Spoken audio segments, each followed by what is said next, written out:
Mahmudxo'ja Behbudiy, alloma, yozuvchi, jamoat arbobi va o'zbek dramaturgiyasi asoschisi.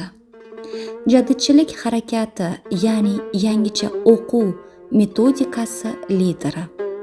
Mahmudxo'ja Behbudiy 1875-yil 20-yanvar kuni Samarqand shahrida muftiylar oilasida dunyoga kelgan. Behbudiy adabiyot, tarix fanlari bilan birga u siyosatni ham o'rgangan. Gazeta va jurnallar orqali dunyoda sodir bo'layotgan yangiliklar bilan tanishib borgan. Makka, Misr hamda Istanbulga bo'lgan sayohatlari uning dunyoqarashini butunlay o'zgartirib yuborgan. U gazeta va jurnallar bilan hamkorlikni o'rnatib, o'z maqolalarini chop eta boshlashdi.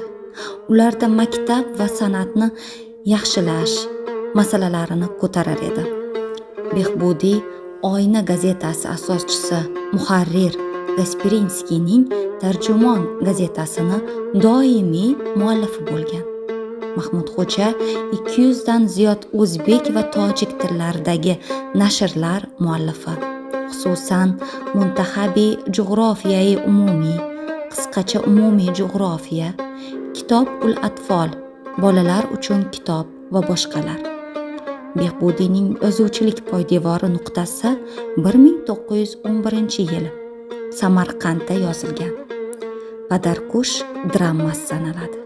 Unda yosh avlod ma'lumotli va madaniyatli bo'lishi kerakligi keltirilgan.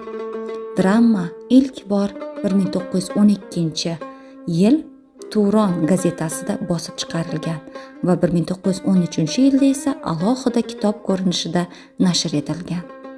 Behbudiy 1919-yil Qarshida sayohat davri qo'lga olindi va Said Olijonning buyrug'iga binoan qatl etildi.